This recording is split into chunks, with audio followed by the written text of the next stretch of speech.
conquering armies now stood on the shores of the Atlantic.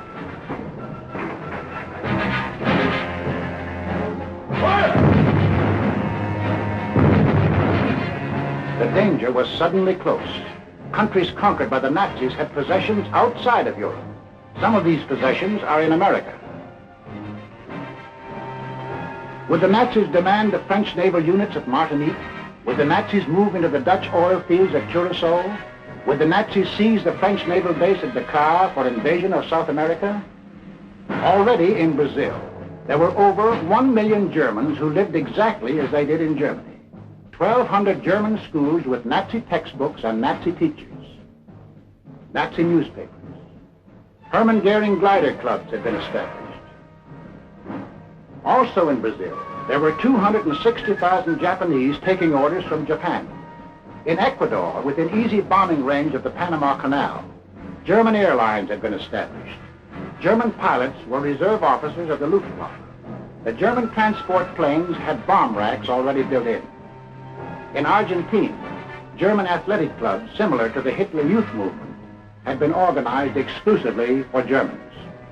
Here was a fifth column ready to take over. In Havana, we met with 20 other American republics. There must not be a shadow of a doubt anywhere as to the determination of the American nations not to permit the invasion of their hemisphere by the armed forces of any power or any possible combination of powers. 20 American nations stood firm. The Americas would not allow any European colony in this hemisphere to be transferred to a non-American power. We said, keep out. We meant it. We must increase production facilities for everything needed for the Army and Navy for national defense. I believe that this nation should plan at this time a program that will provide us with 50,000 military and naval planes.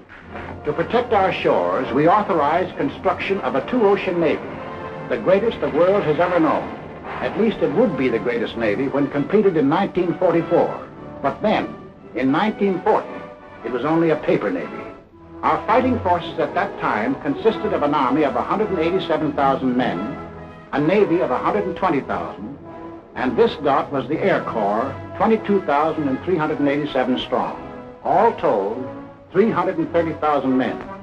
We had makeshift supplies, makeshift equipment, stovepipes for cannon, bags of flour for bombs, and trucks were labeled tanks.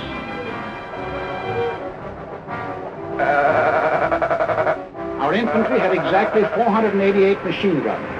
We possessed 235 pieces of field artillery, 10 light and 18 medium tanks. That was the Army of the United States in May 1940, the month in which the Nazis overran France. So we called our Minutemen, the National Guards of the 48 states.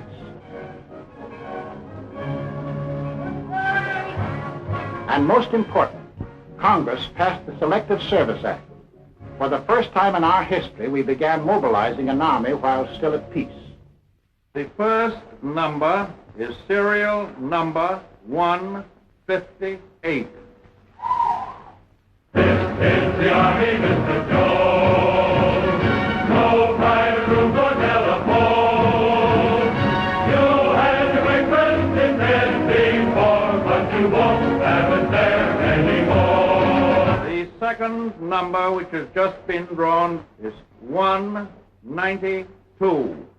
This is the Army, Mr. Green. We like the barracks nice and clean. You had a housemaid to clean your floor, but she won't help you out anymore. Do what the buglers command. They're in the Army and not in a band. This is the Army, Mr. Brown. You and your lady went to town. She had you worried, but this is war, and she won't worry you anymore. So she won't worry you anymore.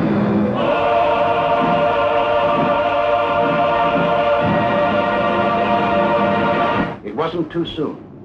Time was running out. The Nazis had begun their shattering blitz on Britain. Hello, America. This is Edward Murrow speaking from London. There were more German planes over the coast of Britain today than at any time since the war began. Anti-aircraft guns were in action along the southeast coast today.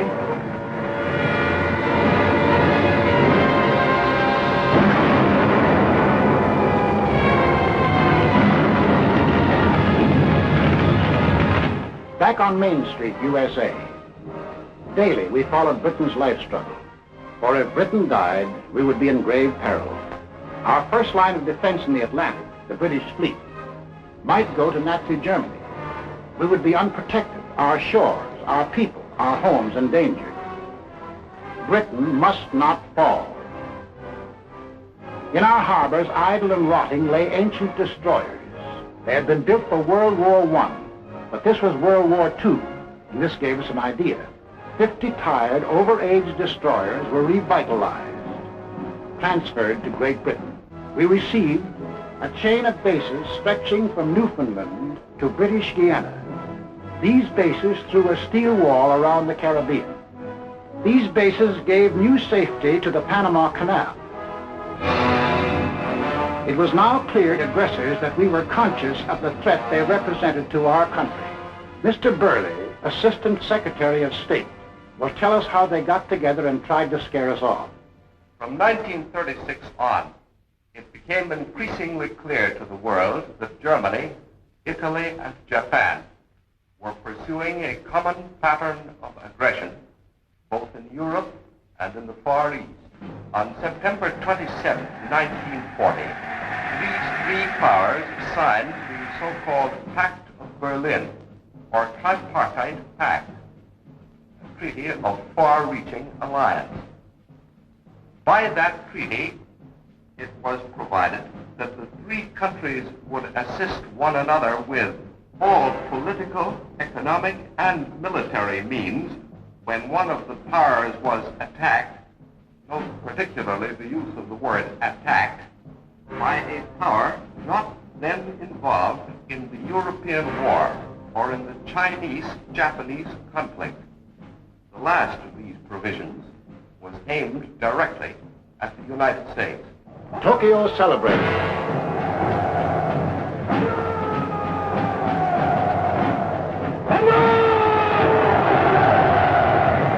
Rome cheered.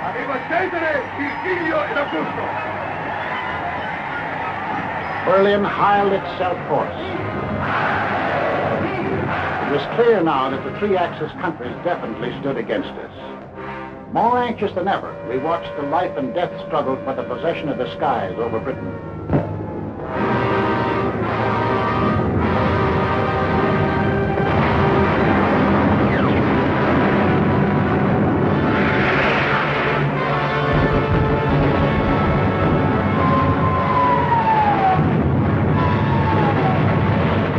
Despite the propaganda and confusion of recent months, it is now obvious that England is losing the war. England will not only survive, England will win.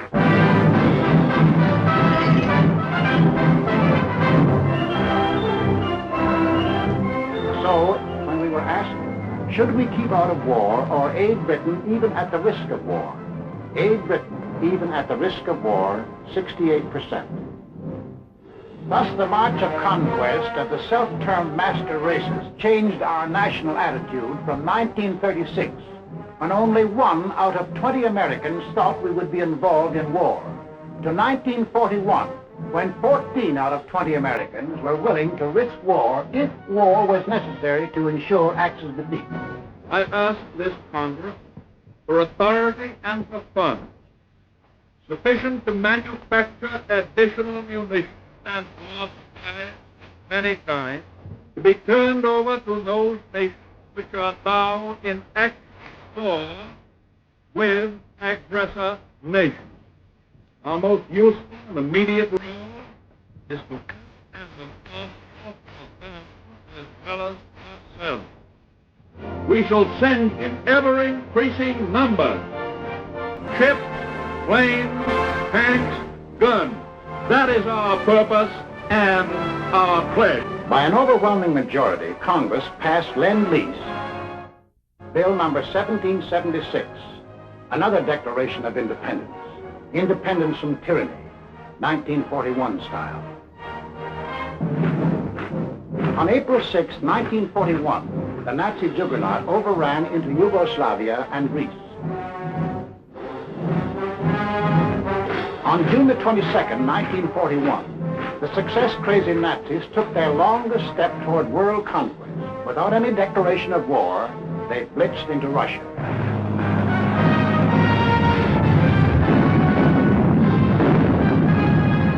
We were determined not to let down any nations defending themselves against unprovoked attack. So we extended Lend-Lease to these new victims. Now, the Lend-Lease products of our factories were being unloaded in the bombed ports of Great Britain, at the Red Sea ports for the British in Africa. Lend-Lease was being hauled over the Burma Road to China. Lend-Lease was piling up in Murmansk and Iran for Russia. Why did we supply war materials to the countries defending themselves against Axis aggression? Was it our natural sympathies for people unwilling to lose their freedom? Was it our ancient antagonism to conquerors imposing their rule on others by force? Yes, partly. But principally it was because the American people had become certain that they were on the list of free nations to be conquered. Two worlds are in conflict, two philosophies of life. One of these two worlds must break asunder. And we were the leading example of that free world that Hitler was committed to breaking asunder. What would have been our defensive position if the aggressors had succeeded in conquering Britain, Russia, and China? German conquest of Europe and Africa would bring all their raw materials, plus their entire industrial development, under one control. Of the 2 billion people in the world, the Nazis would rule roughly 1/4, the 500 million people of Europe and Africa, forced into slavery to labor for Germany. German conquest of Russia would add the vast raw materials and the production facilities of another of the world's industrial area, and of the world's people, another 200 million would be added to the Nazi labor pile. Japanese conquest of the Orient would pour into their factory the almost unlimited resources of that area, and of the peoples of the earth, 1,000 million would come under their rule, slaves for their industrial machines. We in North and South America would be left with the raw materials of 3/10 of the Earth's surface, against the Axis with the resources of 7/10. We would have one industrial region against their 3 industrial regions. We would have 1/8 of the world's population against their 7/8. If we, together with the other nations of North and South America, could mobilize 30 million fully equipped men, the Axis could mobilize 200 million. Thus, an Axis victory in Europe and Asia would leave us alone and virtually surrounded, facing enemies 10 times stronger than ourselves. These are the reasons that led us, the American people, to change the Neutrality Act, to send aid to Britain, to Russia, to China, to make ourselves the arsenal of democracy. These are the reasons why now the first American troops set forth into the Atlantic to occupy new bases in Greenland and Iceland with the consent of their local governments. In our hands, bases of defense.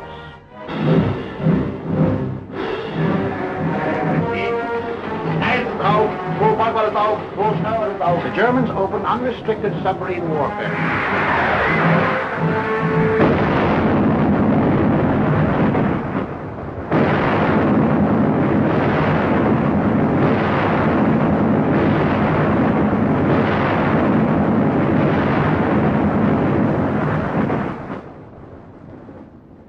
If today our Navy should make secure the seas for the delivery of our munitions to Great Britain, it will render as great a service to our country and to the preservation of American freedom as it has ever rendered in all its glorious history. We want those cargoes protected. An aroused Congress repealed the entire Neutrality Act. We armed our merchants, and for the first time they steamed into combat zones to deliver Lend-Lease. While this was going on in the Atlantic, the Japs, by so-called agreement with the puppet government of defeated France, moved in on Indochina.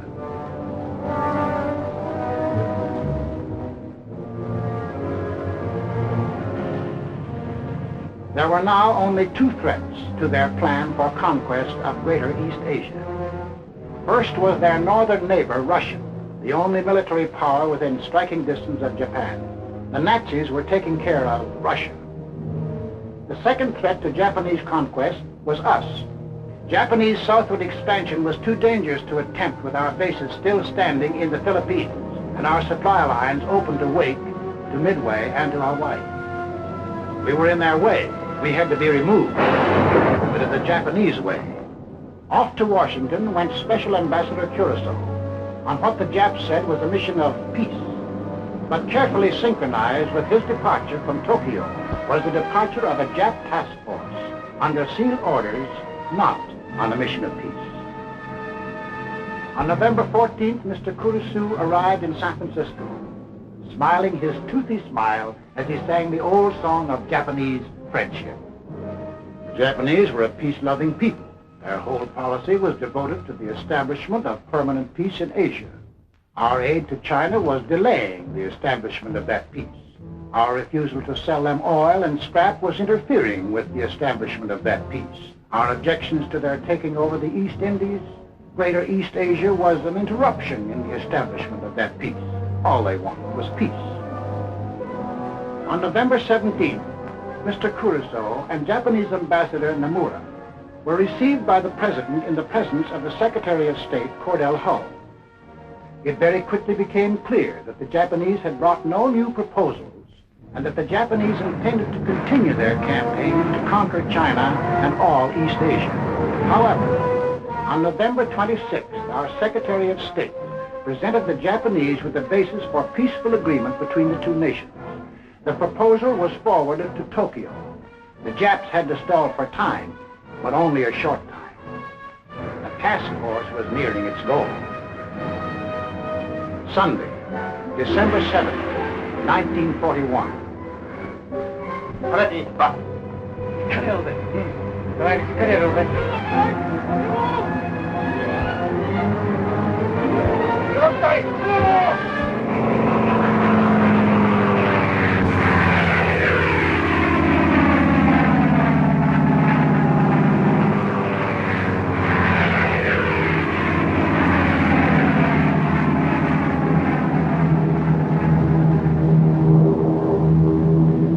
p.m.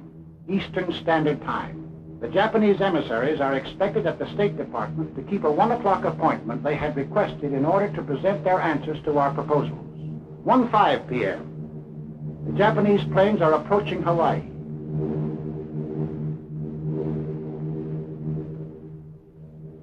1:10 p.m. The Japanese emissaries telephoned to postpone their appointment until 1:45. 1:20 p.m.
p.m. The Japanese envoys, smiling and correct, arrive at the State Department. 2:20 p.m.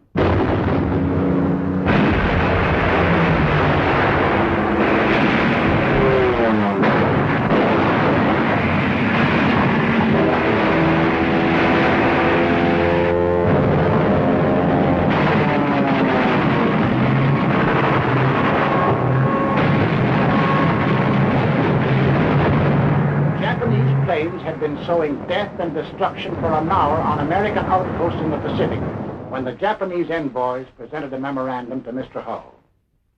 Here is the memorandum presented to me. As you can see, it is quite a lengthy document. I read it hurriedly, discovering that it contained a recital of monstrous accusations against the United States, aiming for the extension of the war, preparing to attack Germany and Italy, two powers striving to establish a new order in Europe, and ignoring Japan's sacrifices in the 4 years of the China affair, menacing the empire's existence itself, and disparaging its honor and prestige. After reading the note, I said to the Japanese emissaries, I have never seen a document that was more crowded with infamous falsehoods and distortions on a scale so huge that I never imagined that any government on this planet was capable of uttering them.